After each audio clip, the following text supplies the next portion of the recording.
Bonjour chers abonnés, je vous souhaite une fois de plus la bienvenue sur la chaîne Foot Passion TV. J'espère que vous vous portez bien, vous ainsi que vos familles en cette période de coronavirus. Aujourd'hui, on va engager une nouvelle vidéo sur la Champions League. Donc, comme vous le savez, la Champions League a repris depuis 2 à 3 semaines et les enjeux vont de plus belle, étant donné que nous avons eu de très beaux matchs. Donc, on va un peu ensemble voir le potentiel de certaines équipes et surtout voir un peu le favori de cette coupe-là. L'équipe aujourd'hui avec laquelle on va commencer, on va parler du PSG. Pour moi, le Paris Saint-Germain cette année a quand même un sacré potentiel pour aller jusqu'au bout. Maintenant, vous savez bien, rien n'est acquis avant la fin de la compétition. Déjà avec le record de la demi-finale qu'ils ont pu atteindre, c'est quand même depuis 1995, donc depuis 1995, ça fait 25 ans qu'ils n'avaient pas atteint le stade des demi-finales. Une sorte déjà de grande victoire d'avoir atteint ce palier-là. Le PSG de cette année, c'est quand même cet excès de détermination.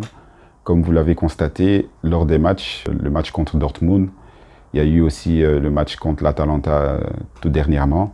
On voit bien que la détermination des Parisiens est quand même au-dessus de la norme. Ce supplément d'âme peut créer la différence dans les derniers moments, car comme on le sait, cette compétition-là, la Champions League, sans grande volonté de victoire, on n'arrive à rien. Le PSG de cette année reste très dangereux. On va revenir sur la rencontre contre l'Atalanta.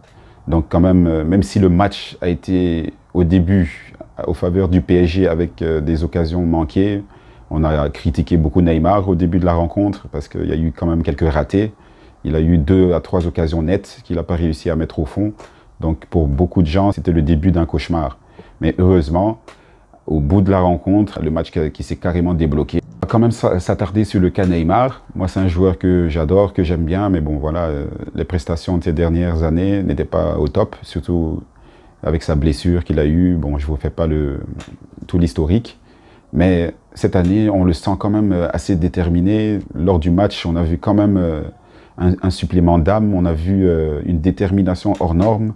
Vraiment dans les accélérations, dans le pressing, il était présent. On peut parler toujours d'un joueur assez offensif, hein, mais pour moi, le match contre l'Atalanta, c'était vraiment la preuve que Neymar a la possibilité d'être un joueur complet, en fait.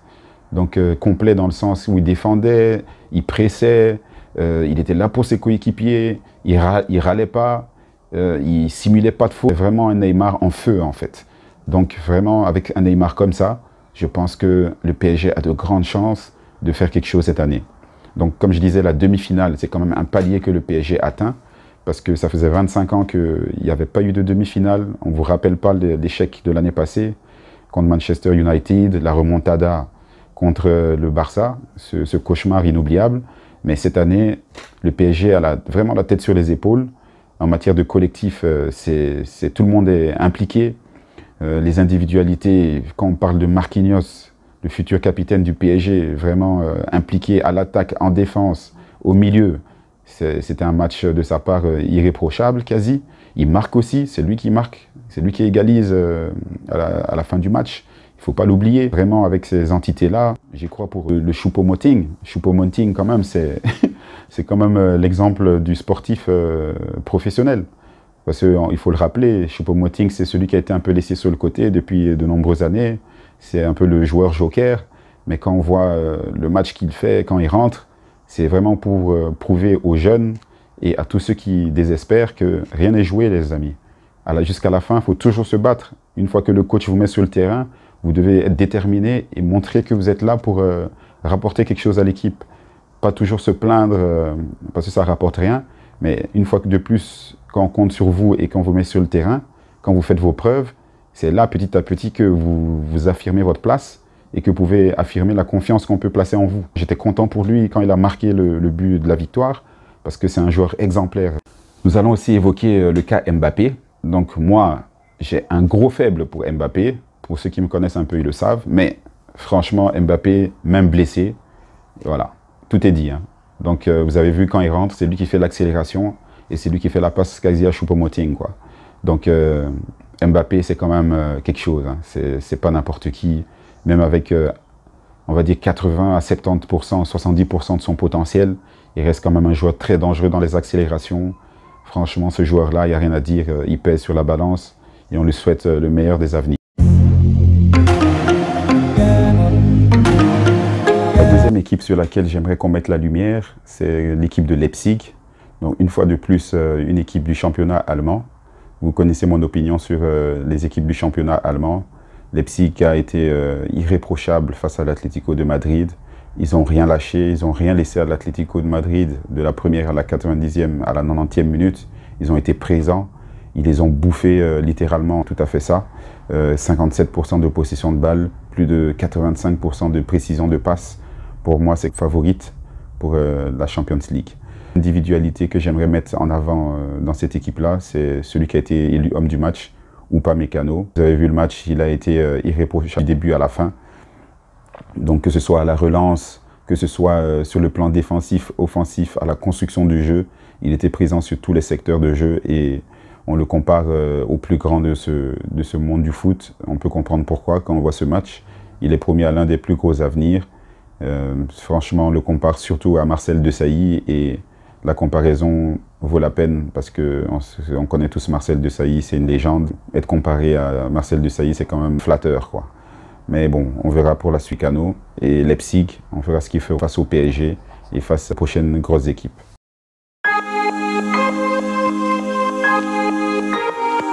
Bon, nous allons aussi évoquer le Bayern, hein. Donc on ne peut pas finir cette vidéo sans parler du Bayern, notamment du match contre le Barça. Je ne vais pas vous rappeler le score.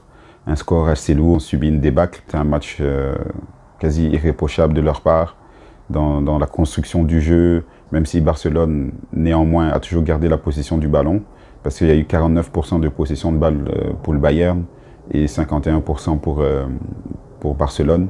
Et malgré ça, ils ont déroulé face à Barcelone, il faut dire ce qui est. Le score en dit tout. Quand on voit quand même 22 tirs cadrés à ce niveau de la compétition, je le répète, c'est énorme. C'est énorme. C'est-à-dire que au-delà du score de 8-2, ça aurait pu être plus lourd. Donc vraiment, ils se sont imposés comme les gros favoris de cette compétition, voire les champions d'avance. On le répète, tant que tout n'est pas terminé, il ne faut pas déclarer une équipe déjà vainqueur. Donc on reste prudent sur cette question-là. Mais le Bayern, pour moi, avec ses joueurs comme Gnabry, hyper en forme, Müller, vous avez quand même Coutinho, qui a été, on le rappelle, vendu par le Barça, qui rentre, qui met un doublé. Et vous avez Davis, quand même ce petit de 19 ans qui arrive à se jouer de Semedo comme un gosse. On peut dire quand même que le Bayern va être très très costaud pour la finale, voire la demi-finale. Je peux rajouter quand même que moi, ce qui ne m'a pas plu pendant ce match-là, c'est la prestation de Semedo. Semedo a été très faible. Voilà, comme je disais, quand même la prestation de Barcelone dans l'ensemble était mauvaise, mais quand même Semedo, c'est celui qui m'a interpellé, quoi. Je trouve qu'il n'a pas très bien joué, voire très mal joué. Et quand vous voyez comment Davis se joue de lui, quand vous voyez comment sur son côté il s'est fait infiltrer à chaque fois, bon, c'est vraiment interpellant. Et j'espère que pour Barcelone, l'année prochaine, ils vont revenir en force.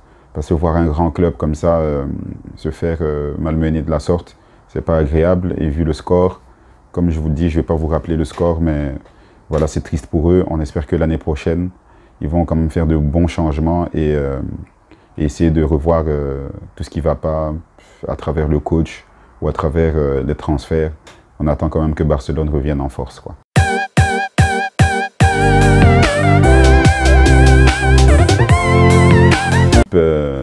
Qui mérite quand même qu'on la mette en avant, c'est Lyon. Donc Lyon, pour ceux qui ont connu, Lyon dans les années 2000, c'était une grosse équipe qui gagnait les championnats français d'affilée. Ils ont gagné 5 à 10 championnats d'affilée dans les années 2000, 90, 90. Donc Lyon revient en force sur la scène européenne. Donc la prestation face à Manchester City nous dit tout. Vraiment une équipe en force. Le football français bien représenté par le Lyon et le PSG, je rappelle. Et vraiment, j'ai aimé la prestation de Cornet, que ce soit Dembélé. L'entrée de Dembélé, une fois de plus, qu'on peut comparer dans ce cas à Choupo-Moting du PSG, où il rentre et il fait la différence, quand même, il faut le rappeler, avec un doublé. Donc, Lyon, on peut les attendre aussi au bout de la compétition avec de très belles prestations à venir. Moi, j'ai été content de voir ce match-là. On annonçait Manchester City gagnant sur tous les paris, sur la plupart des réseaux. Mais il ne faut pas oublier que Lyon, c'est quand même une grosse écurie du football français. Quand vous voyez ce qu'ils ont fait dans le passé, on peut le rappeler une fois de plus, il faut se méfier de ce genre d'équipe. Rien n'est gagné tant que c'est pas fini et tant que c'est pas joué. La preuve, une fois de plus, Lyon élimine Manchester City 3-1, c'est quand même pas rien. Quand on connaît Manchester City, quand on connaît Guardiola, quand on connaît ce que Manchester City fait en Angleterre, il faut quand même tirer le chapeau à Lyon et le respecter pour cette prestation-là. Donc voilà, nous tirons vers la fin de cette vidéo. Donc moi, je vous ai mis en avant les équipes qui sont dans le dernier carré. Vous, dites-moi ce que vous en pensez en commentaire, vous, pour qui vous êtes, qui est favori à vos yeux, et ce que vous pensez du niveau de la compétition. Vous êtes d'accord avec ce système de match unique, parce que là, il n'y a plus d'aller-retour, c'est un seul match à élimination directe. Donc dites-moi ce que vous en pensez. Si vous n'êtes pas abonné, abonnez-vous à la chaîne, passez le message à tous vos amis, à tous les autres, et voilà. Sur ce point-là, je vous souhaite bien vous porter, de rester prudent. Prenez soin de vous et de vos familles. Je vous dis à bientôt pour une nouvelle vidéo. Merci, au revoir, à bientôt. Ciao.